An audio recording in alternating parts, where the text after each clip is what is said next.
Morning, सुबह बखैर, सलाम है। प्रोग्राम जागो लाहौर के साथ मैं उस प्रोग्राम के मेजबान सिद्रा मुनीर। उम्मीद है आप सब लोग जहां कहीं भी होंगे बिल्कुल ठीक ठाक होंगे। नाज़रीन, आज हमारी इस हफ्ते की आखिरी मुलाकात है। कल संडे है, रेस्ट डे है, लेकिन आप बिल्कुल इसी टाइम पर देख पाएंगे बेस्ट ऑफ जागो लाहौर। नाज़रीन, शहर में मसाइल कम होने की बजाय दिन ब दिन बढ़ते जा रहे हैं और हर गुजरते दिन के साथ शहरियों की परेशानियां भी बढ़ने लगी हैं।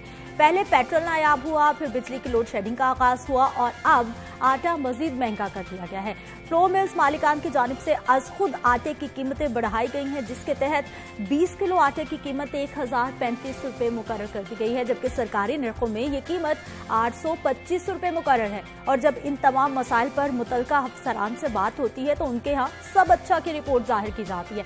इन सब मसाइल और मुश्किलात के दरमियान अच्छी खबर यह आई है कि मौसम के मिजाज में कुछ नरमी होने वाली है। महकमा मौसमियात की जानिब से आज और कल गर्द आलूद हवाएं चलने और बूंदाबांदी की खबर दी गई है। मौसम की सूरत हाल, आप सबके मसाइल पर आज के प्रोग्राम में हम बात करेंगे है और कुछ डिटेल्स मैं आपके साथ शेयर जरूर करना चाहूंगी कि कहा जा रहा है कि इस साल का पहला और आखिरी जो सूरज ग्रहण पाकिस्तान में दिखाई देगा वो तकरीबन 90% सूरज चांद के पीछे छुप जाएगा और जिसकी वजह से जो है वो पंजाब में और ख़ास तौर पर लाहौर में भी वाज़े तौर पर देखा जा सकता है। टाइमिंग्स इसकी सुबह बताई जा रही हैं जी 9:48 से लेकर दोपहर 1:10 और कहा यह भी जा रहा है कि जब सूरज ग्रहण लगेगा तो एकदम से थोड़ा शाम का समा हो जाएगा, जैसा हम मगरिब के टाइम देखते हैं कि मध्यम मध्यम रोशनी हो जाती है। इस दौरान कहा यह भी जाता है कि डायरेक्ट आंखों से आपने नहीं देखना सूरज ग्रहण को। अगर देखना है एक्सरे का इस्तेमाल करना है या फिर कोई ऐनक का इस्तेमाल करना है। क्या नुकसान हो सकते हैं, कैसे इससे जो है वो, अगर आप इतने शौकीन हैं देखने के तो कैसे देखा जा सकता है, बात करेंगे जी। मेरे साथ मौजूद है डॉक्टर नासिर चौधरी साहब है, आप head of I department king Edward medical college से आपका ताल्लुक है। इस प्रोग्राम में आपको खुश आमदीद कहते हैं। डॉक्टर साहब, कल सूरज ग्रहण लगने वाला है और यही बातें कि आंखों से हमने डायरेक्ट नहीं देखना, क्या क्या नुकसान हो सकते हैं? सबसे पहले तो ये कि I would like to acknowledge your efforts कि आपने इस इम्पॉर्टेंट इशू को टेकअप किया और इसको हाईलाइट कर रही हैं फॉर द पब्लिक बेनिफिट। अब पहले ये कि हमने देखना है कि सूरज ग्रहण है क्या।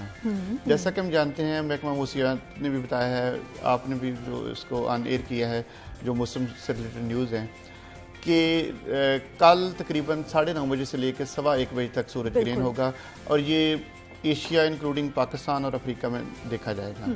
अब सूरज ग्रहण में ये कि हम जानते हैं कि the moon revolves around the earth है, तो जब इस गर्दिश के दौरान जब चांद सूरज और ज़मीन के दरमियान में आ जाता है तो उसमें पार्टली ब्लॉक्स या completely sometimes are partly blocks the sun, ठीक है। जब पार्टली ब्लॉक करता है तो इट इज़ मोर डेंजरस। होता ये है कि उस कंडीशन में, उस सिनेरियो में जो शुआएं ज़मीन तक पहुंच रही हैं वो ज़्यादा एनर्जी के साथ, ज़्यादा इंटेंसिटी के साथ, ज़्यादा सेवरिटी के साथ, ज़्यादा स्ट्रेंथन होके आती हैं ज़मीन तक, जो कि हमारी आंखों को नुकसान पहुंचा सकती हैं। अब इस सूरत में होता है कि कई लोग जैसे एडवेंचर्स करने की कोशिश करते हैं कि उसको मोबाइल कैमरे के साथ उसको कैप्चर करने की कोशिश करते हैं, या टेलीस्कोप जिनमें प्रॉपर फिल्टर नहीं होते उनके साथ देखने की कोशिश करते हैं। तो इवन ये हमें पता होना चाहिए इस चीज़ का कि इवन फॉर ए सेकंड भी अगर आप उसको डायरेक्टली स्टेयर करते हैं एक्सीडेंटल फॉर ए सेकंड, तो it can cause permanent damage in your eyes.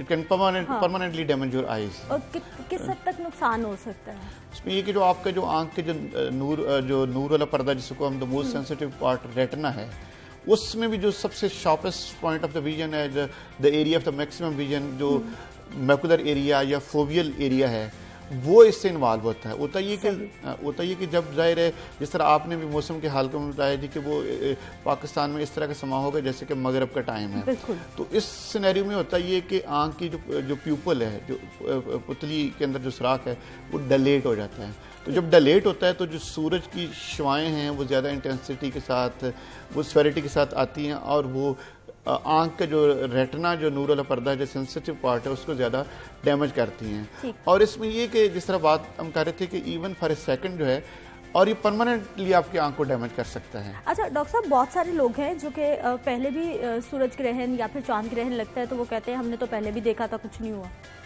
उसमें भी बड़ा आपका वैलिड पॉइंट है। एक तो ये है कि कई लोग जैसे इवन एक्सरे फिल्म के साथ देखने की कोशिश करते हैं, जिस तरह हम टेलीस्कोप, ठीक है, तो उनके लिए ये रिक्वेस्ट है कि उन्होंने एहतियात करनी है। अगर एहतियात नहीं करेंगे तो वो एक परमानेंट डिजास्टर में जा सकते हैं, जो कि एक permanent loss of the vision हो सकता है। लेकिन यानी ब्लाइंडनेस, टोटल ब्लाइंड भी हो सकता है, टोटल ब्लाइंडनेस भी हो सकती है। लेकिन क्योंकि जिस तरह कोरोना है जिसमें माइल्ड, मॉडरेट और सीवियर इस तरह की कैटेगरी डिवीजन होती है, इसी तरह इसमें भी बाज़ का माइल्ड या मॉडरेट डैमेज होता है, जो कि कुछ over period of 3 to 6 months वो पेशेंट रिकवर कर जाते हैं। तो वो दे आर फॉर्चुनेट केसेस हैं। अच्छा डॉक्टर साहब, ये आइज थोड़ी सी वो इरिटेट हो जाती हैं, ख़राब हो जाती हैं, जैसे रेडनेस आ जाती है, ऐसा होता है या फिर आपकी नजर भी कम हो जाती है? नहीं, इसमें जो आपको जो रेडनेस वाला तो ऐसा सिनेरियो नहीं होगा। जो मेन कंप्लेंट्स होगी ना पेशेंट्स की, वो आपको सूरज ग्रहण देखने से 2 घंटे से लेके 2-3 दिन तक इसकी जो सिम्टम्स और साइन अपीयर हो सकते हैं। और इसके सिम्टम्स और साइन क्या होंगे? एक तो ये पेशेंट कहता है जी कि मेरा जो सेंट्रल फील्ड है उसमें काला धब्बा आ गया, ठीक है ना, जो सेंट्रल विजुअल फील्ड है उसमें एक डिफेक्ट, उसको हम सेंट्रल स्कोटोमा या पॉजिटिव स्कोटोमा कह सकते हैं इस आई की ज़बान में। लेकिन पेशेंट करेगा, ये कंप्लेंट करेगा कि सेंट्रल विजुअल फील्ड में एक डार्क स्पॉट आ गया, दैट विल परमानेंटली स्टे। एक तो ये हो गया। दूसरा ये वो पेशेंट कहता है कि मेरी नज़र कम हो गई है। फिर ये कि जो कलर विजन की जो परसेप्शन है वो उसकी चेंज हो जाएगी। फिर कई पेशेंट कंप्लेंट करते हैं कि मुझे चीज़ें जो टेढ़ी मेढ़ी नज़र आती हैं। तो दीज आर जो साइंस ऑफ जो सोलर एक्लिप्स रेटिनोपैथी या सूरज ग्रहण से जो डेंजर। खैर डॉक्टर साहब, आपने ये इसके हवाले से तो बड़ी अच्छी बातें बता दी हैं, और देखने वालों की इवन के मेरी अपनी बहुत सारी गलतफहमियां दूर हो गई हैं, जो हम एक्सरे फिल्म और इसकी बात कर रहे होते हैं कि उससे भी आपने नहीं देखना। नहीं, बिल्कुल। अच्छा डॉक्टर साहब, अगर उस दौरान कुछ लोग हैं जिनको बाहर जाना है, ज़रूरत के तहत जाना है, तो फिर वो क्या एहतियाती तदाबीर रखना है? उसका ये कि वो प्रॉपरली, जिस तरह बताया कि कवर्ड, उनको पूरे बॉडी पार्ट प्रॉपरली कवर्ड होनी चाहिए, सनस्क्रीन लगाएं, और जो प्रॉपरली यूवी फिल्टर वाली ग्लासेस वो यूज़ करें। क्योंकि सिंपल अगर आपके जो सन ग्लासेस हैं वो भी उसको फिल्टर नहीं करेंगे, जो उसकी जो डेंजरस रेज हैं, और वो आपकी आंख को डैमेज कर सकती हैं। ठीक है डॉक्टर साहब, देखने वालों को क्या पैगाम देंगे आप? एट द एंड यही है कि जिस तरह हम देख रहे हैं ना कि हम कोरोना का इतना बड़ा पेंडेमिक और इतना बड़ा डिजास्टर है, और उसमें भी ये कि देखें पूरी दुनिया के पास इस वक्त the main stay of treatment ये कि प्रिवेंटिव मेजर्स हैं। तो ये सोलर एक्लिप्स रेटिनोपैथी और इसके जो सूरज ग्रहण के जो सूरज ग्रहण के आंख के ऊपर मुज़र असरात हैं, उसका भी जो मेन स्टे ऑफ ट्रीटमेंट आप ये कह रहे हैं कि प्रिवेंटिव मेजर्स ही हैं। ठीक है, क्योंकि इसकी जो फर्दर अगर वंस ये रेटिनोपैथी जो नूर वाले पर्दे में जो डैमेज आपका जो हो जाता है, तो फिर इसकी कुछ सजेस्टिव ट्रीटमेंट नहीं है। ठीक है, ठीक है। The people who are lucky जो वो रिकवर कर सकते हैं, अदरवाइज कई जो है। अच्छा डॉक्टर साहब, खुदा ना खास्ता ऐसा कुछ हो जाए तो लोग घरों में शहद आंखों में डालते हैं, या फिर अड़के गुलाब का एक बहुत ज़्यादा कॉन्सेप्ट है, क्या ये आंखों में डालना चाहिए? ये सेफ हैं चीज़ें? उसमें उनका देखिए ना, कोई आप अगर कह लें कि एविडेंस बेस या कुछ सजेस्टिव उस तरह का जी कि इससे इस रिलेटेड विद दिस डिजीज उसका एज सच इफेक्ट तो नहीं है। लेकिन जाहिर वो हमारे घरों में उस तरह जो इस तरह की पुरानी मिथ्स या इस तरह की चीज़ें चल रही हैं, लेकिन it has no connection with this particular disease. ठीक है, बहुत शुक्रिया डॉक्टर नासिर चौधरी साहब, आप हमारे साथ मौजूद रहे, और आपके यकीनी तौर पर जो आप कल सूरज ग्रहण देखने का इरादा रखते थे, डॉक्टर साहब ने अब उस इरादे को तर्क कर दिया है कि आप बिल्कुल कोशिश ना करें, क्योंकि इससे आपको कोई बहुत बड़ा डैमेज का सामना भी हो सकता है। खुदा ना खास्ता सारी ज़िंदगी के लिए आपकी नज़र भी जा सकती है, तो इसलिए इतना ज़्यादा ज़रूरी नहीं है। देखना चाहते हैं तो टीवी लगा लें, उस पर ज़रूर सब चैनल्स दिखा रहे होंगे। यहाँ पर वक्त एक शॉर्ट ब्रेक का, कहीं नहीं जाएंगे, हमारे साथ रहेंगे।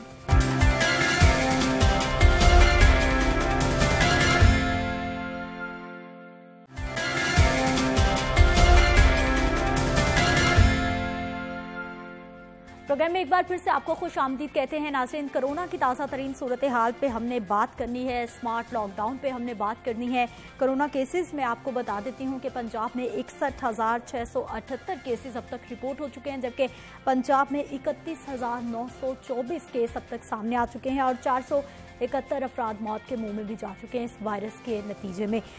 स्मार्ट लॉकडाउन शहर के मुख्तलिफ इलाकों में लगा तो दिया गया है, लेकिन जिस तरह से उस पर इम्प्लीमेंटेशन हो रहा है, क्या डॉक्टर्स की जानिब से जो बारहा लॉकडाउन की तजावीज़ दी जा रही थी वो ऐसे ही लॉकडाउन की तजावीज़ थी जो कि आजकल शहर में दिखाई दे रहा था, क्या इस लॉकडाउन का कुछ फ़ायदा होगा, और अगर होगा तो फिर किस हद तक लोग इससे बच सकेंगे, वायरस से बात करेंगे। जी, मेरे साथ मौजूद हैं डॉक्टर जावेद अकरम साहब हैं, आप वाइस चांसलर हैं यूनिवर्सिटी ऑफ हेल्थ साइंसेज के। इस प्रोग्राम में आपको खुश आमदीद कहते हैं। डॉक्टर सईद अख्तर साहब हमारे साथ मौजूद होंगे स्काइप से, साबिक सदर हैं आप PKLI से। सर, आपको भी प्रोग्राम में खुश आमदीद कहते हैं।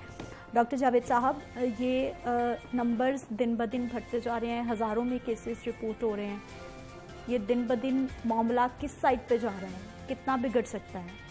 देखें सिद्रा, अगर आपको याद हो कि रमज़ान से पहले हमने आपने बहुत प्रोग्राम किए, और उस वक्त भी जब हम नंबर्स बताते थे साथ ये कहते थे अल्लाह करे हमारे अंदाजे गलत हों, लेकिन अनफॉर्चुनेटली वो नहीं हुए। और जो लाहौर और पाकिस्तान में धज्जियाँ खेड़ी गई SOPs की, और जो ताजर तंजीमें आपके कैमराज पे कहती थी, माइक पे कहती थी कि जी हम करा के दिखाएंगे इम्प्लीमेंटेशन, तो उस वक्त नहीं हुई। और उसी वक्त मैंने ये आपको कहा था कि अनफॉर्चुनेटली ईद से 15 से 20 दिन के बाद हम एक बड़े क्रिटिकल फेज़ में एंटर होंगे। जितनी ट्रांसमिशन बढ़ गई शदरे के बाज़ार में या अनारकली के या इचरे के बाज़ार में, आपको पता है लाहौरियों ने और पाकिस्तानियों ने एक बच्ची की ख्वाहिश की कुर्बानी नहीं दी, जूती नहीं पहन के ईद करने की, उन्होंने कई जानों की कुर्बानी दे दी। और उन्होंने ये अभी भी रियलाइज़ नहीं कर रहे कि क्या किया है और क्या करते जा रहे हैं। अभी भी ये मास्क नामी चीज़ जो है छोटी सी, ये एक बहुत बड़ा हथियार है, लेकिन हमने देखते हैं कि 50% से ज़्यादा लोग लाहौर में मास्क नहीं पहन रहे, और अभी भी उनको सर्विस मिल रही है। किसी दुकान पे जाते हैं उनको सौदा मिल जाता है, किसी जगह अपनी तनख्वाह लेने जाते हैं, मजदूरी लेने जाते हैं, वो भी मिल जाती है। तो मैं समझता हूँ जब तक कि अवाम कोई भी गवर्नमेंट नहीं कामयाब होगी जब तक अवाम इस इनिशिएटिव को नहीं अपनाएंगे और इसको सीरियसली नहीं लेंगे। वो इस चीज़ से बाहर आएंगे कि ये एक वायरस है। अल्लाह भी तो है ना, अल्लाह को मैंने तो आपने नहीं देखा, हम सजदे करते हैं उसके लिए, भूखा रहते हैं। इसी तरह ये वायरस भी मौजूद है, इसीलिए ये वायरस ऑल्दो आपको नज़र नहीं आ रही, लेकिन ये एक जानलेवा चीज़ है, हमारा दुश्मन है, हमारे हाथों पे बैठा है, हमारे चेहरे पे बैठा है, आपकी मेज़ पे बैठा है, मेरे टेलीफोन पे बैठा है। तो इसको ये जब तक हम इससे ये नहीं समझेंगे, और ये अवाम नहीं समझ रही, अभी भी वो जादू टूने और इन चीज़ों में पड़ी है कि पैसे मिलते हैं किसी को, या कोई पार्टी अपने वोटों की खातिर कर रही है, या व्हाटएवर। तो ये मिसपरसेप्शंस अभी तक अनफॉर्चुनेटली नहीं, हम डिस्पाइट के मीडिया ने इतनी व्यूअरशिप जब से पाकिस्तान बना है अब तक हिस्ट्री में नहीं दी किसी इशू को जितनी इसको दी जा रही है। लेकिन अनफॉर्चुनेटली जो एंड रिजल्ट है वो कोई अच्छा नहीं है। उसकी वजह ये भी है कि हमारे जो पॉलिटिकल एलीट है, जो लीडरशिप है, वो बंटी हुई है इस सिलसिले में। डॉक्टर साहब, इस पर मैं ज़रूर बात करूंगी कि रीजंस क्या हैं कि हमारी कौम इतनी ज़्यादा गैर संजीदगी दिखा रही है, मान ही नहीं रही कि कोरोना है। अगर मान भी गई है तो फिर एहतियाती तदाबीर अपनाने में आर महसूस करी है। डॉक्टर सईद साहब, ये पंजाब में स्पेशली मैं बात करूंगी कि कोरोना के हवाले से पहले दिन से लेकर जो अब तक जो प्लानिंग की गई है और उस प्लानिंग पे जिस तरह से इम्प्लीमेंटेशन किया गया है, उस पर क्या कहेंगे आप? पहले तो मैं जावेद अकरम साहब की बातों को कम्प्लीटली एंडोर्स करता हूँ और बहुत सच्ची बात की है उसने। दूसरा, मैं समझता हूँ कि जो किसी भी एपिडेमिक उसमें आज की लड़ाई एपिडेमिक के पहले शुरू हो जाती है। हमारी एपिडेमियोलॉजिकल टर्म है, उसको कहते हैं प्रिपेयर्डनेस ऑफ, हमने कितनी अच्छी तैयारी। अल्लाह ताला का हम अपना एहसान कि अल्लाह ने हमें एक्स्ट्रा टाइम प्रिपेयर होने का, हम जो मर्ज ने हिट किया वो तकरीबन 4 महीने 3.5 महीने बाद किया।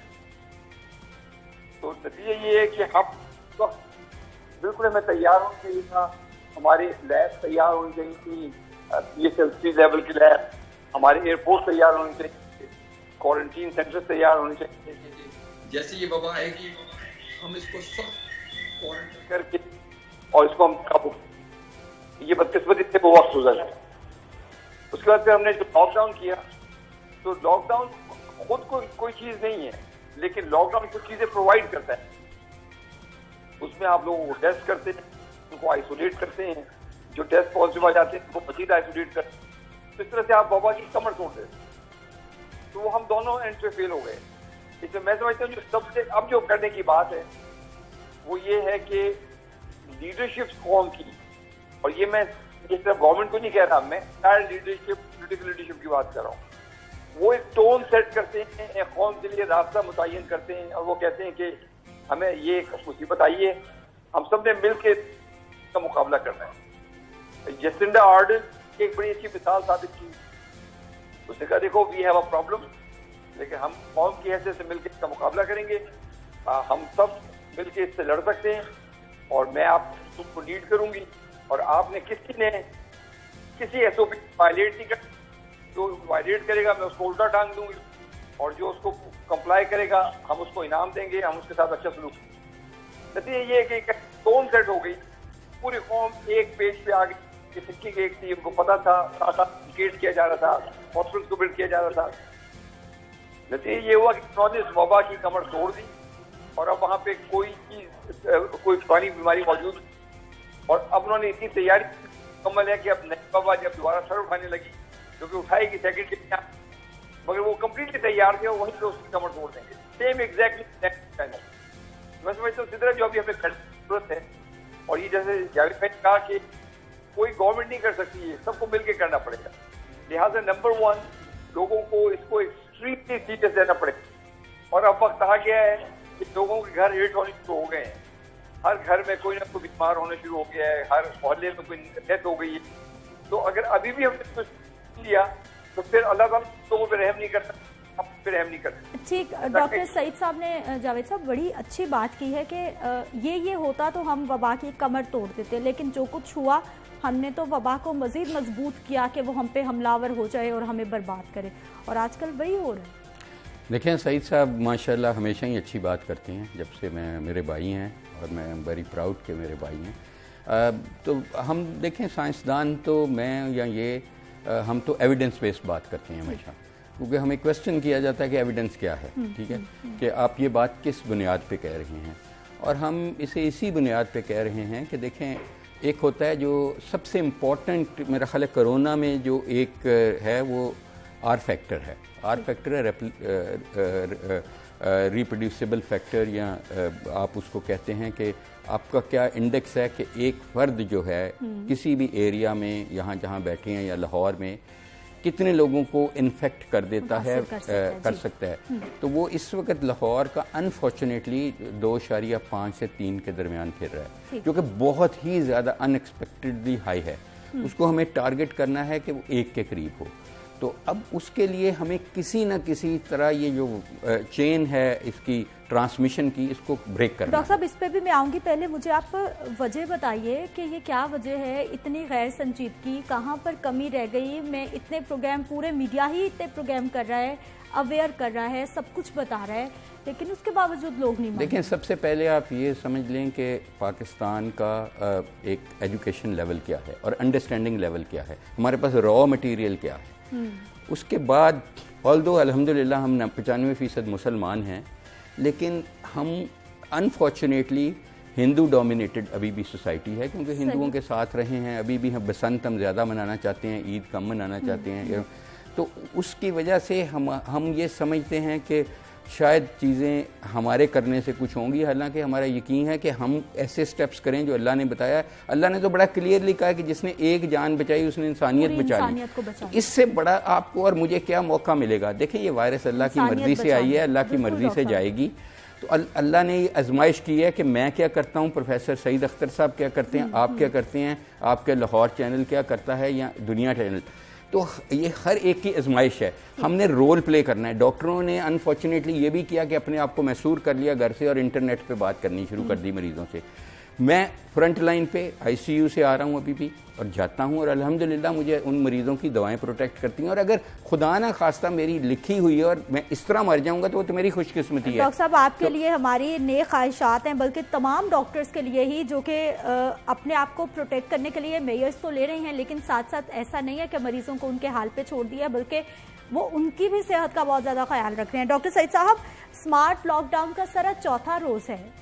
लाहौर में जो इलाके बंद किए गए हैं, आप भी यकीनन गुजरते टीवी पे आपने भी देखा होगा कि वहाँ पर क्या हो रहा है, क्या ऑब्जर्व किया सर आपने? देखिए ये तो एक मजाक है, और जो लॉकडाउन के साइकिल ऑफ ट्रांसपोर्ट को ब्रेक करना है। साइकिल ऑफ ट्रांसपोर्ट क्या है? साइकिल ये है कि मैं चाहे बाजार सिम्टोमेटिक नजर आता है, पोटेंशियल एक मर्ज का कैरियर। तो जब एक 3 को लगाएगा वो 9 जाके 10 साइकिल 57,000 लोग एक आदमी। तो ये वो थीम है जिसको ब्रेक करने की उसको दो तरीके हैं सर। एक ये कि मैं अपने आप को खुद प्रोटेक्ट करूं मास्क पहन के, और मैं दूसरे को प्रोटेक्ट करूं मास्क पहन के कि भाई उसको सांस मेरे सांस से वो मुतासिर ना हो। हर आदमी तो जब तक हम इन देखिए एक बात समझ लें, टीवी में बड़ी सारी दवाई आती, कोई एक तो वायरस से बहुत इफेक्टिव हो अभी कोई दवाई अवेलेबल। ये जितनी भी दवाई सपोर्ट करती हैं, साइकिल को थोड़ा सा स्लो करती हैं, साइटोकाइन स्टॉर्म को रोकती हैं, सिम्टम्स को बेहतर और शायद कुछ मरने को कम। देखिए एक्ट ऑफ नाइट कोई एक सिंगल दवाई। ठीक, डॉक्टर सईद साहब कह रहे हैं कि एक ये जो ट्रांसमिशन साइकिल है इसको स्लो डाउन करना या ब्रेक करना ये स्मार्ट लॉकडाउन का मकसद था। डॉक्टर साहब पूरा हो जाएगा ये मकसद जैसा स्मार्ट लॉकडाउन हम देख रहे हैं? देखिए मैं समझता हूँ कि देखें लॉकडाउन बहुत हमने बात की और डॉक्टर्स का बेशमूल मेरे यही कहना था कि ये होना चाहिए और जल्दी होना चाहिए, ठीक है।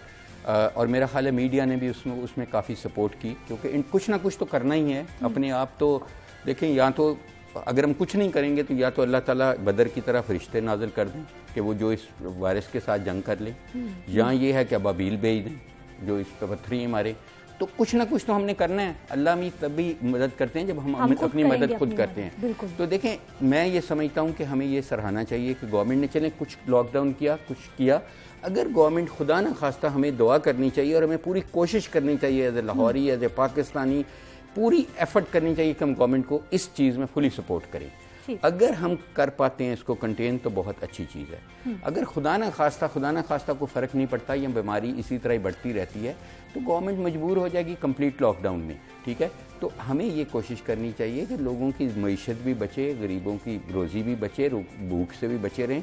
इसी को अगर हम इम्प्लीमेंट कर पाएँ, चैलेंज है इम्प्लीमेंट। अब देखें सब्ज़ी गोश्त मुर्गी अंडे रोज लेने हैं उन्होंने, ठीक है, स्टोर नहीं कर, तो वो ये कर सकते हैं ना घर वाले के बजाय 4 लोग जाते हैं शॉपिंग करने, एक चला जाए शॉप तो बाइक पे बच्चे बिठाए। मैं यही अर्ज कर रहा हूँ। अब ये तो आप कर सकते हैं, आपने जिस बंदे से सब्जी लेते हैं या गोश्त लेते हैं, आप फ़ोन उसका होगा आपके पास, आप फ़ोन पे उसको कर दें, हफ्ते बाद उसको पेमेंट कर दें। ये आप अपना हिस्सा डाल रहे हैं, अपनी कुर्बानी कर रहे हैं जज्बात की, इंजॉयमेंट की। अब मैं आपके ज़रिए एक बहुत बड़ी ब्रेकिंग न्यूज़ इधर शेयर करने लगा हूँ। देखें यूनिवर्सिटी ऑफ हेल्थ साइंसेज ने अल्हम्दुलिल्लाह 39 प्रोजेक्ट्स किए बहुत बड़े, म्यूटेशन से लेके जीन्स की और ये और वो, और RT-PCR शुरू किया, फिर बहुत सारे प्रोटेक्ट स्टडी कर रहे हैं। अब लेटेस्ट जो मैं आपको बताऊं, हम गवर्नमेंट की किस तरह हेल्प कर रहे हैं। हम गवर्नमेंट को कह रहे हैं कि आपने ये कैसे फैसला करते हैं कि मॉडल टाउन का फलाना ब्लॉक कर दें या लाहौर का भाटी दरवाजे का एरिया कर दें। गवर्नमेंट इस तरह कर रही है कि वो कर रही है टेस्टों की बुनियाद पे कि वहाँ से केसेस ज़्यादा आए, इसलिए कर रही है, जबकि हमें पता है कि हम टेस्ट बहुत ज़्यादा कर नहीं रहे, कम कर रहे हैं। तो इसका एक और बेहतरीन तरीका जो हम समझते हैं एज ए साइंसदान, वो ये है, जो इसका हम पायलट कर रहे हैं इस वक्त, हमारा वासा के साथ चल रहा है, कि उस लोकेलिटी से जो सीवरेज आ रहा है उसमें ये वायरस क्योंकि पहाने और पेशाब में जाती है, आप देख लें। मसलन मेरे घर में एक नौकर को हुआ, मेरे कोई 10 घर छोड़ के वहाँ पहले बाप को हुआ, फिर माँ को, फिर उनके 4 बच्चों को, फिर 3 नौकरों को। आप मेरे घर का सीवरेज और उसके घर का हमने एक पायलट किया है।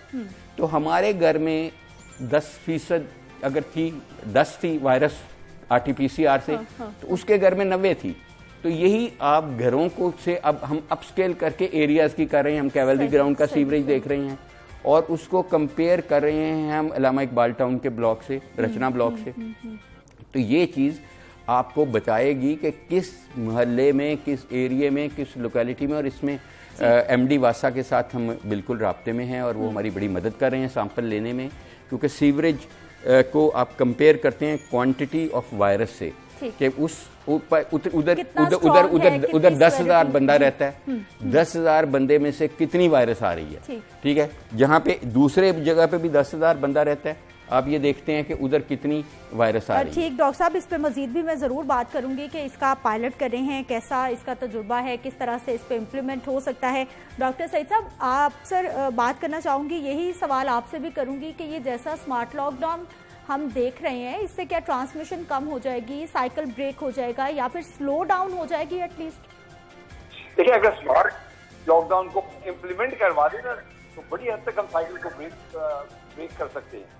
स्मार्ट लॉकडाउन में जो मेरा एक प्रिंसिपल डिसएग्रीमेंट है गवर्नमेंट के साथ, वो ये है कि smart lockdown in real term उसको कहा जाता है कि जब आप एसिम्प्टोमेटिक लोगों को आइडेंटिफाई करके उनको लॉकडाउन करते हैं, और वो उसी वक्त पॉसिबल होगा जब हम लाख के कई टेस्ट डे करेंगे।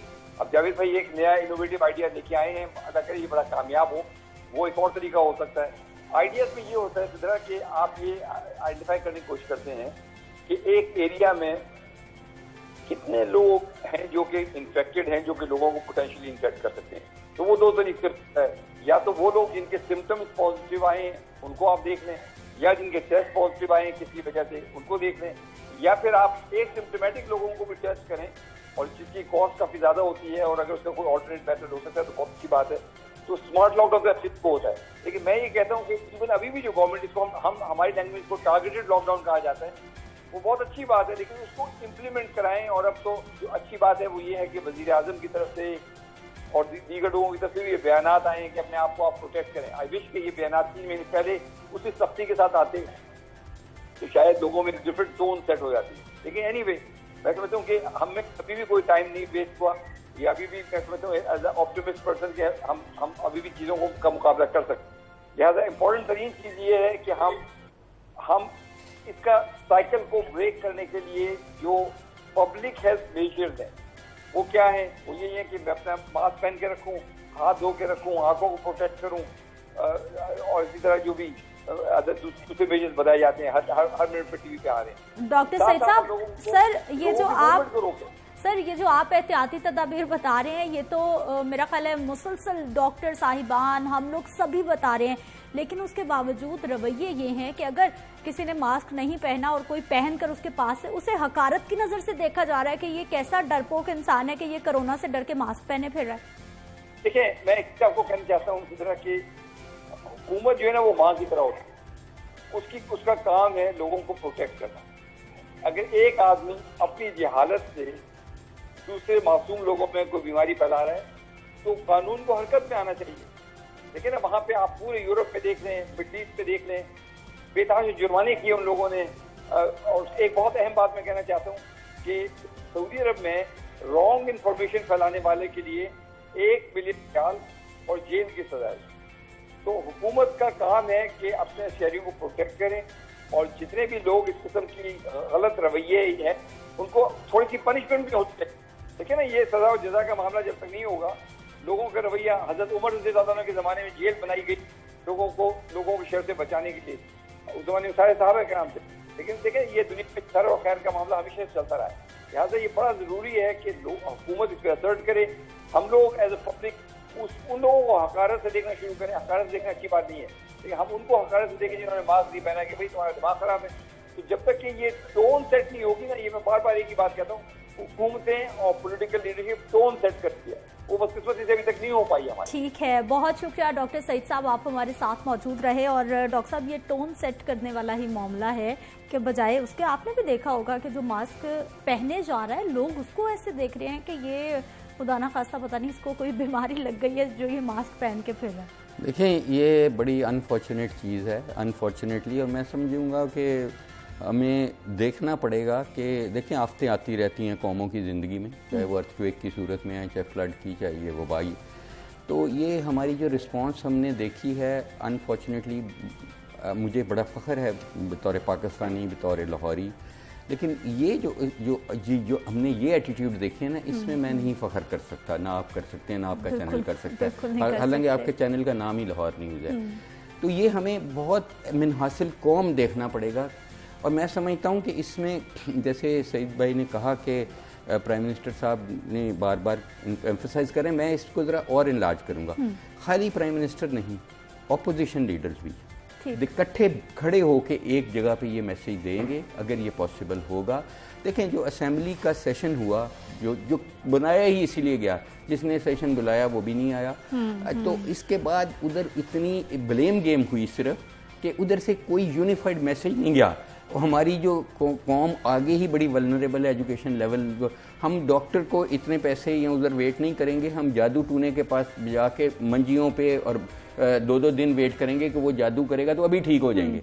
हम ये चाहते हैं कि अभी सब कुछ हो जाए। ये कौम का तो वही ना, तो हम अल्लाह पे यकीन कम कि ये नहीं हम समझते कि अल्लाह की तरफ से ये वबा आई है और अल्लाह की तरफ से जानी है और अल्लाह को राजी करें। अच्छा, और अल्लाह राजी होगा जब हुकूकुल इबाद आप अदा करेंगे, एक दूसरे की मदद करेंगे। बेशक डॉक्टर साहब, आने वाला वक्त कितना खतरनाक हो सकता है, क्योंकि जो इंटरनेशनल रिपोर्ट्स आ रही हैं वो हमें अगस्त तक खुदा ना खास्ता लाखों में अमवात बता रही हैं। देखिए मैं समझता हूँ कि इस वक्त जितने नंबर्स हैं ना, इन नंबर्स पे ना जाएं, इनसे कई गुना ज़्यादा नंबर्स हैं। टेस्टिंग ही नहीं है हमारे यहाँ बहुत। देखिए इसलिए मैं अर्ज़ कर रहा हूँ कि इस वक्त भी ख़तरनाक है और अगर हमने इसको मुवस्सर हिकमत अमली नहीं की as an individual, as a family and then as a government, ठीक है, तो ये आगे और ख़तरनाक होने जा रहा है। तो मैं समझता हूँ कि जो आपके देखने और सुनने वाले हैं कि उनको ये करना चाहिए कि जैसे हम सिगरेट पीने वाले को हकारत की नज़र से देखते हैं कि आपके यहाँ पे कोई अगर एक कैमरामैन सिगरेट पी रहा है तो हम उसको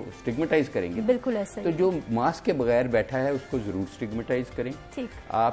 आप उस दुकानदार से सौदा ना लें जो मास्क नहीं जिसने पहना हुआ, वो दुकानदार उस ग्राहक को सौदा ना दे जिसने मास्क नहीं पहना हुआ, ठीक है। आप उस रिक्शे पे ना बैठें और रिक्शे पे वो सवारी ना बैठाए।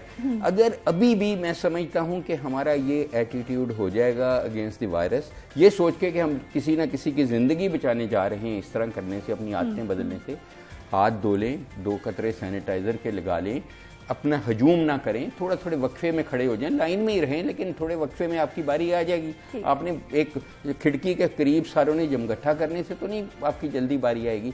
तो ये डिसिप्लिन शायद ये वायरस चली जाए, जो मेरा नहीं ख्याल जाने लगी है, हमारी ज़िंदगी में एक तरीके से ये रहेगी क्योंकि ये एंडेमिक हो गई है। तो मैं ये समझता हूँ कि एटलीस्ट हमारी कौम में एक डिसिप्लिन तो आ जाएगा। जैसे यही जब हम दुबई लैंड करते हैं तो हम लाइनें बनाते थे और जब लाहौर एयरपोर्ट पे लैंड करते हैं तो दक्कमशाही। तो शायद ये भी एक वजह हो कि अल्लाह ताला हमें इस तरह सिखाना चाहता है कि तहजीब क्या है और सबर क्या है। बहुत शुक्रिया, अल्लाह सबर करने वालों के साथ है, तो सबर यही है ना। बहुत शुक्रिया डॉक्टर जावेद साहब हमारे साथ मौजूद रहे और हमें बता रहे थे कि छोटी छोटी एहतियातें हैं, छोटे छोटे से काम करके आप अपना कितना बड़ा किरदार निभा सकते हैं। यहाँ पर वक्त है एक शॉर्ट ब्रेक का, हमारे साथ रहिए।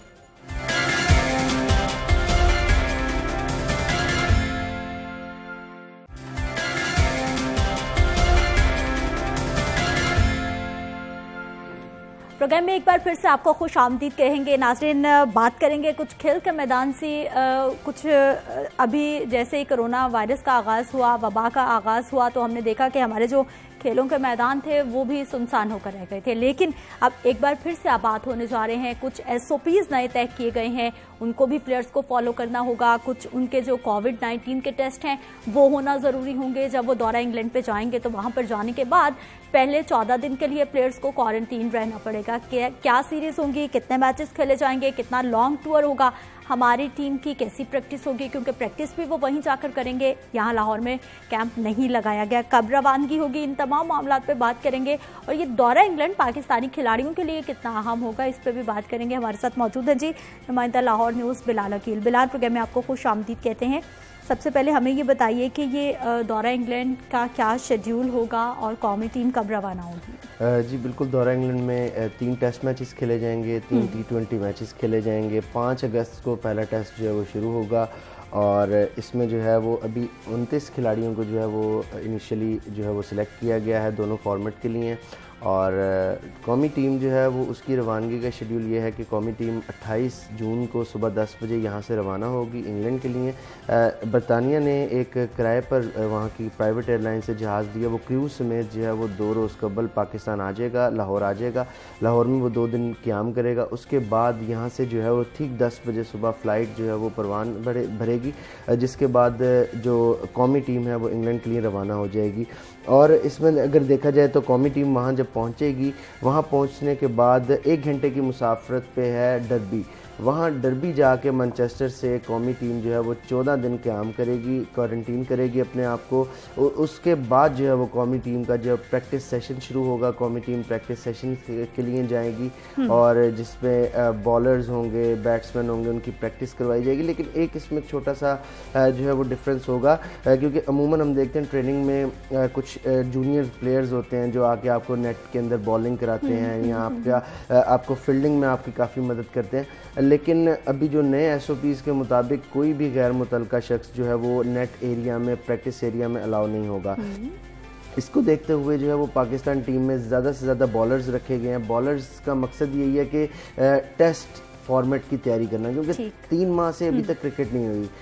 कोई भी प्लेयर यूज टू नहीं हुआ, ना घर में इतनी किसी के पास फैसिलिटीज़ होती हैं कि अपने घर में क्रिकेट की प्रैक्टिस कर सके, और क्लब्स में वैसे प्लेयर्स को जाना अलाउ नहीं है। तो इसको देखते हुए फास्ट ठीक है बिलाल, मजीद भी हम बात करते हैं। अभी हमें ज्वाइन किया जी आकिब जावेद साहब हमारे साथ मौजूद है, साबिक क्रिकेटर हैं। आकिब साहब बहुत शुक्रिया सर प्रोग्राम में शामिल होने के लिए। ये बताइएगा कि ये नए एसओपीज़ भी कोविड-19 की वजह से जारी किए गए हैं दौरा बरतानिया के लिए, इंग्लैंड के लिए सॉरी, तो इसके हवाले से हमें बताइए कि ये जो नए एसओपीज़ हैं ये खिलाड़ियों के लिए इन आदात को बदलना या फिर इन एसओपीज़ को अपनाना कितना मुश्किल होगा या फिर आसानी से कर लेंगे वो?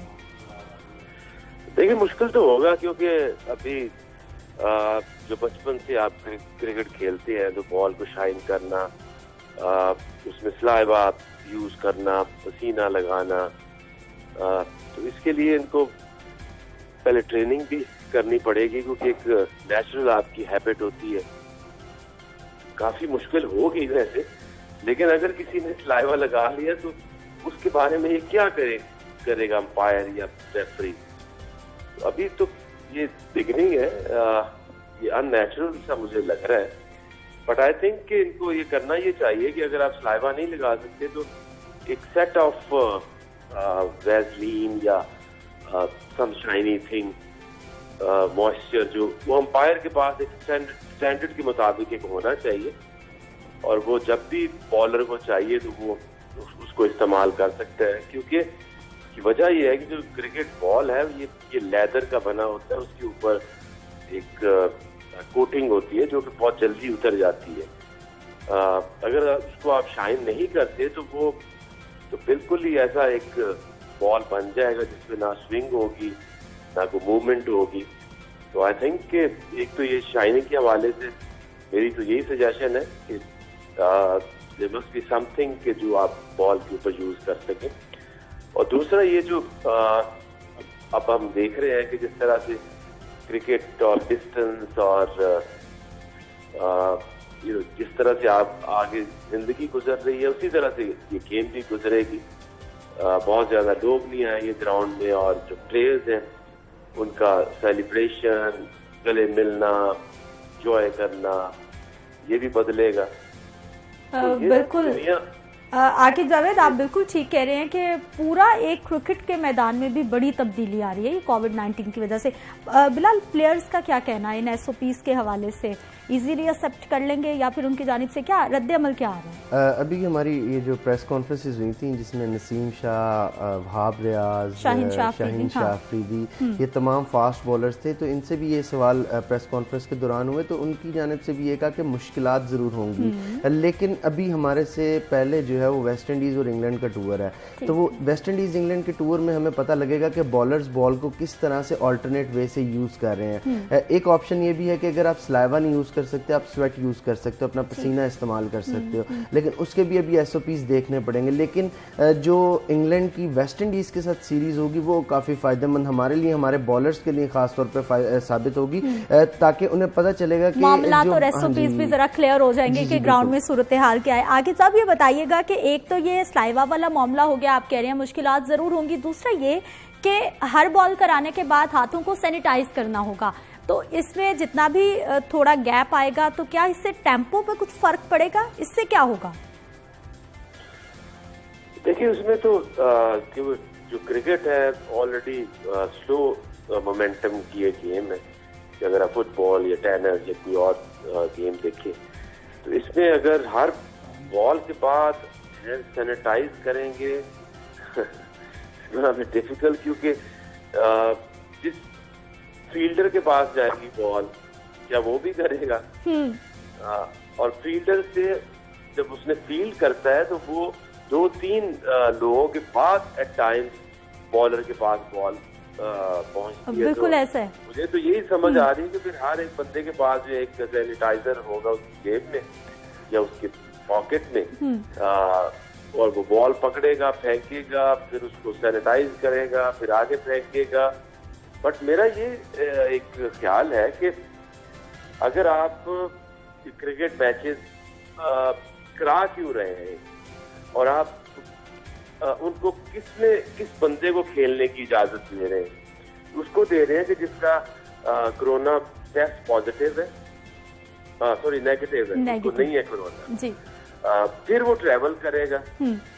अभी पाकिस्तान टीम जाएगी तो सबसे पहले तो उन्होंने सबके कोरोना टेस्ट कराने हैं, जो नेगेटिव होंगे, जिनको कोरोना नहीं होगा वही सिर्फ जाएंगे और वो फिर एक कंट्रोल्ड एनवायरनमेंट में रहेंगे। ठीक, बिल्कुल। वहाँ जाकर भी आकिब साहब 14 दिन के लिए पहले क्वारंटीन होना पड़ेगा, उसके बाद जो है वो दोबारा से उनके टेस्ट लिए जाएंगे, फिर प्रॉपर एक मैकेनिज्म है। अभी सबसे पहले तो आपके टेस्ट का सिलसिला 22 जून से शुरू होगा। 22 जून से जो है वो प्लेयर्स के टेस्ट शुरू होंगे। 4 शहरों में होंगे, लाहौर, कराची, मुल्तान और रावलपिंडी में।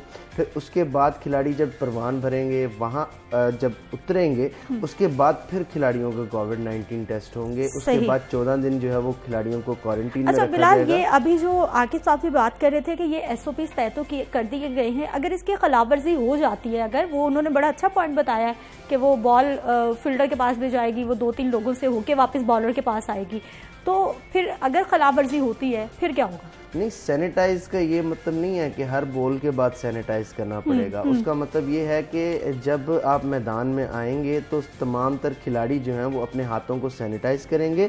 जब बॉलर एक ओवर मुकम्मल कर लेगा, उसके बाद जो नया बॉलर आएगा उसको सैनिटाइज करवाएगा अंपायर, उसके बाद वो बॉल यूज़ करेगा। लेकिन ये रूल भी इतना मेरे ख्याल से मस्बत नहीं साबित होगा, क्योंकि अभी आप देख लें जिस तरह से ऑलरेडी सिचुएशन ऐसी चल रही है, आप सलाइवा नहीं इस्तेमाल कर सकते, उसके बाद आप बार बार सैनिटाइज़र जो है वो उसको इस्तेमाल करेंगे, बॉल के लिए इस्तेमाल करेंगे।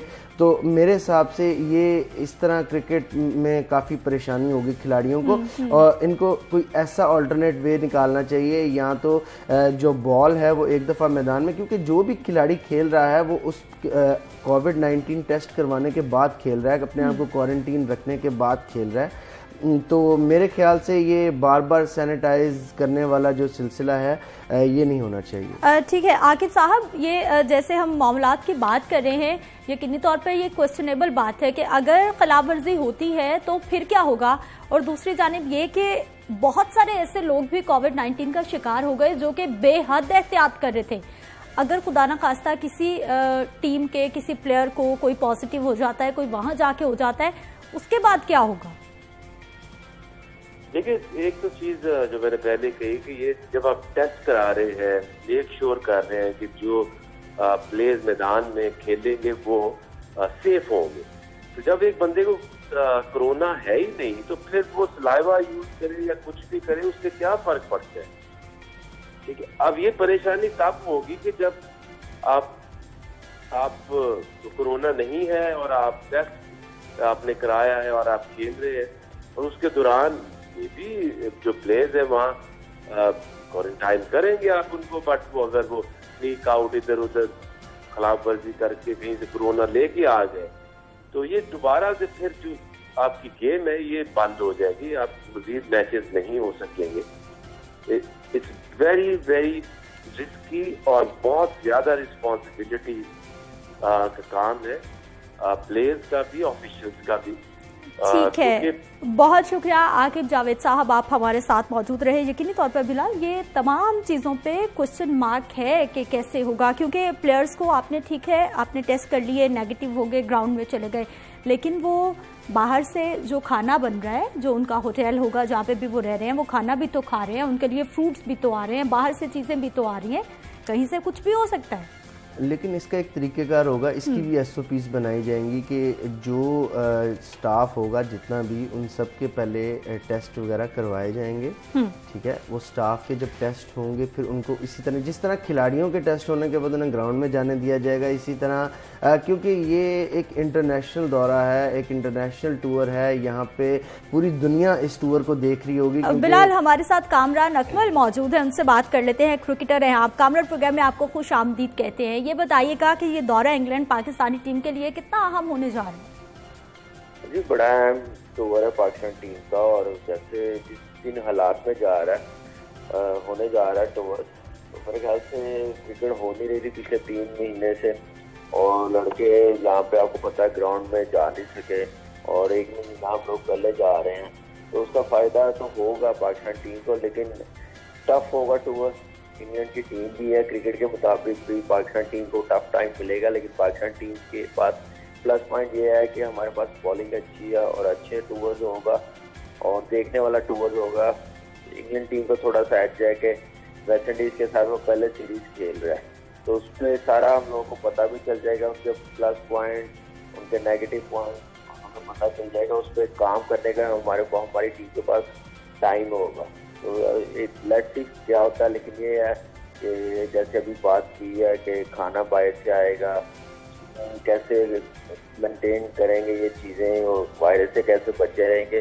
देखिए, ये सारा इंटरनेशनल टूर, अभी बिलाल ने भी बात की है, वो सारा देखा जाएगा, उस हिसाब से टूर रखा गया है। और वैसे भी आप देखें कि यहाँ पे पाकिस्तान में भी तो खाना टेक वे आ रहा है, घरों में खा रहे हैं हम लोग, वो कौन देख रहा है? कोई भी नहीं, अल्लाह का शुक्र है बचे हुए हैं। तो वहाँ भी इंटरनेशनल टीम है, बचे रहेंगे और अच्छा टूर होगा, और मज़ा भी आएगा देखने का। पिछले 3 महीने से कोई क्रिकेट नहीं हुई और दुनिया क्रिकेट ही कर रही है। कामरान, उम्मीद क्या की जा सकती है पाकिस्तान टीम से इस दौरे से, और कंडीशंस के हवाले से क्या कहेंगे? कोई बेनिफिट होगा पाकिस्तान के लिए? पाकिस्तान के लिए बिल्कुल बेनिफिट होगा। देखें, कंडीशन वहाँ पे ऐसी है, वहाँ पे क्योंकि डोमेस्टिक क्रिकेट नहीं हुई, वहाँ पे भी कोई टूर्नामेंट नहीं हुआ, तो पिचेस वगैरह फ्रेश होंगी, बाउंस अच्छा होगा, स्पिन भी होगा, तो थोड़ा टफ होगा बैट्समैनों के लिए। लेकिन प्लस पॉइंट हमारे पास बॉलिंग बड़ी अच्छी है, जैसे शहनशाह अफरीदी है, नसीम शाह आया हुआ है, और वहाब वापस आया हुआ है, अब्बास जैसे बॉलिंग वहाँ पे 2 साल वो खेला काउंटी क्रिकेट, उसका बड़ा फायदा होगा, एक्सपीरियंस है। फिर यासर शाह दोनों टूर किए हुए हैं, तो एक अच्छा कॉम्बिनेशन है बॉलिंग में। बैटिंग थोड़ी सी स्ट्रगल करेगी, लेकिन ये है कि बाबर आजम जैसे फॉर्म में है, जैसे कप्तान अजहर अली है, लेट्स सी उसका भी बड़ा इम्तिहान है कि उसने पिछले कोई 10-12 इनिंग्सों में 100 किया हुआ है, तो उसके लिए भी बड़ा इम्पोर्टेंट टूर है अजहर अली के लिए।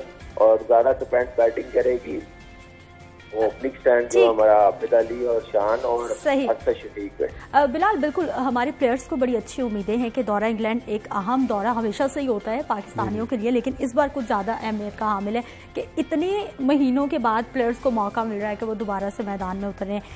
तैयारी कितनी है? और तैयारी अभी तो मेरा ख्याल है कि बिल्कुल भी नहीं है, वहीं जाकर होगी। कितने दिन का प्रैक्टिस सेशन होगा? जी 8 से 10 दिन का अभी तक बताया जा रहा है, जो सोर्सेज बता रहे हैं कि 8 से 10 दिन जो है वो प्रैक्टिस सेशन होगा। लेकिन अभी जो 3 माह खिलाड़ियों को मिले थे घर में रहने के लिए, तो काफ़ी प्लेयर से जब हमारी बात हुई तो उन्होंने कहा कि हमने अपनी फ़िटनेस पर काफ़ी तवज्जो दी है इन 3 महीने में, अपनी फ़िटनेस को बेहतर किया है। खुद कामरान भाई भी अपने घर में जो है वो प्रैक्टिस वगैरह करते हैं, अपनी जो है वो स्ट्रेचिंग वगैरह करते हैं। तो ये तमाम खिलाड़ी अपने घरों में महदूद वसाइल में रहते हुए अपनी प्रैक्टिस कर रहे हैं, लेकिन अब स्किल्स पे काम करना है। अब जैसे ही इंग्लैंड रवाना होंगे, वहाँ पे जो प्रैक्टिस सेशन होगा उसमें बॉलर्स को ज़्यादा से ज़्यादा ओवर्स कराने का मौका मिलेगा, जिसकी उनको रिदम में वापस आने का मौका मिलेगा टेस्ट फॉर्मेट के। बैट्समैन होंगे वो ज़्यादा से ज़्यादा ओवर्स खेलेंगे अपने बॉलर्स के, उनको भी वापस आने का मौका मिलेगा। तो अभी सबसे पहले स्किल्स डेवलप करने चाहिए खिलाड़ियों को, क्योंकि फिटनेस पर तो 3 माह से काम हो रहा है खिलाड़ियों की। ऑनलाइन फिटनेस टेस्ट भी हुए, डोमेस्टिक लेवल पे भी लेक्चर्स हुए, उसके नेशनल टीम के भी लेक्चर फ्रैक्चर्स हुए, साबिक खिलाड़ी वसीम अकरम, राशिद लतीफ़, यूनुस खान, इन तमाम खिलाड़ियों ने जो है वो साबिक बिल्कुल हमारे जो प्लेयर्स हैं वो कोशिश करते रहे हैं कि घर में भी खुद को फिट रखें।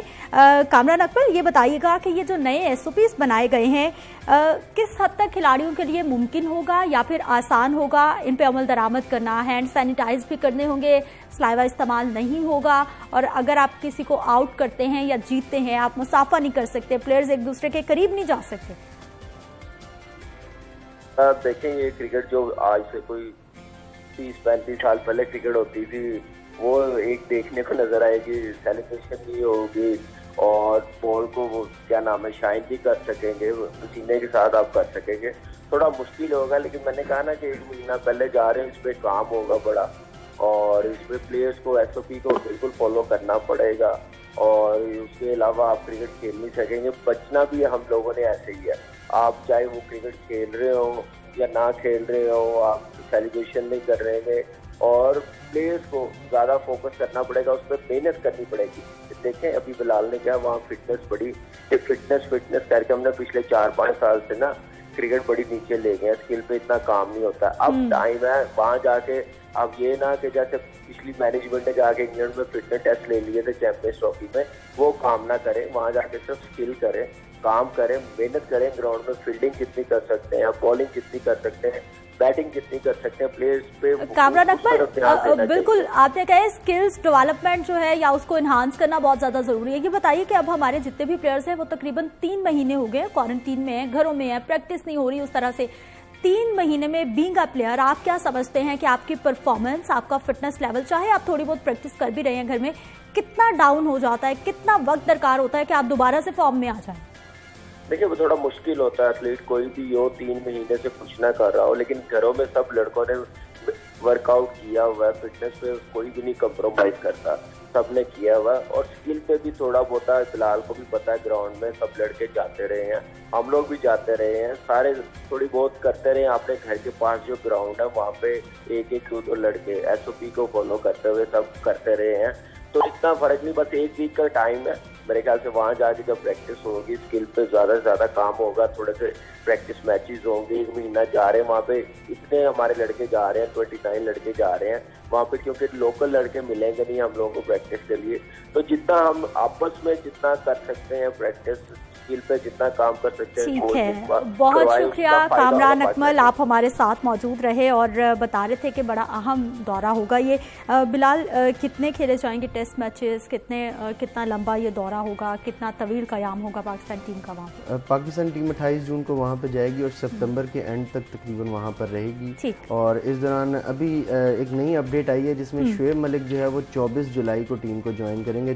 शुएब मलिक जो है वो अब टीम के साथ नहीं जाएंगे क्योंकि वो काफ़ी अरसे से आइसोलेशन में है, तो उन्होंने अपनी फैमिली को वक्त देना है, तो उस पर पाकिस्तान क्रिकेट बोर्ड की जानिब से उनको छूट दी गई है बतौर सीनियर खिलाड़ी, क्योंकि उन्होंने टेस्ट के लिए तो अवेलेबल नहीं है, उन्होंने 3 T20 खेलने आना है। तो जब टेस्ट मैचेस हो जाएंगे या दूसरा टेस्ट होगा या जब T20 की प्रैक्टिस सेशन स्टार्ट हो जाएंगे तो शुएब मलिक जो है वो उस वक्त टीम को ज्वाइन करेंगे। तो लेकिन अभी ये है कि अभी 24 जुलाई जो है वो PCB ने डेट दी है कि शुएब मलिक जो है वो 24 जुलाई को करेंगे। 3 टेस्ट मैचेस खेलने हैं कौमी टीम ने। पहले टेस्ट मरहला जो है वो शुरू होगा 5 अगस्त को पहला टेस्ट मैच खेला जाएगा और T20 सीरीज जो है वो सितंबर में शुरू होगी। 3 T20 मैचेस होंगे, तो स्क्वाड जो है वो उस हिसाब से बनाएंगे। 29 खिलाड़ी जो हैं उनको अभी तक शामिल किया गया है स्क्वाड में और फाइनलाइज हो गया या कुछ रद्दोबदल भी हो सकता है? नहीं, रिजर्व खिलाड़ी भी रखे हैं कि खुदा न खास्ता अगर कोई खिलाड़ी खुदा न खास्ता कोविड-19 का शिकार हो जाता है तो उस खिलाड़ी की जगह रिजर्व खिलाड़ी को शामिल किया जाएगा, जिनमें मूसा खान है और 2-3 खिलाड़ी हैं। लेकिन पाकिस्तान को ये बड़ा एज है कि पाकिस्तान के पास फास्ट बॉलिंग लाइन जो है ना इस टूर के लिए काफ़ी बेहतर है और जो टेस्ट का जो ओपनिंग पेयर है जैसे आबिद अली हैं इस दफ़ा, उसके बाद शान मसूद है, अजहर अली है। बहुत शुक्रिया बिलाल हकील हमारे साथ मौजूद रहे और क्रिकेटर से भी हमने बात की है कि बहुत अहम दौरा होगा, दौरा इंग्लैंड पाकिस्तानी टीम के लिए, लेकिन साथ साथ पूरी दुनिया के क्रिकेट के खिलाड़ियों के लिए, क्योंकि SOPs को फॉलो भी करना है, कोविड-19 से भी बचना है और उसके साथ साथ जो है वो क्रिकेट को दोबारा से बहाल भी करना है। मुझे आपने इजाजत देनी है, कल हमारी मुलाकात नहीं होगी, पीर की सुबह 9:05 पर फिर से मिलेंगे। अल्लाह निगहबान।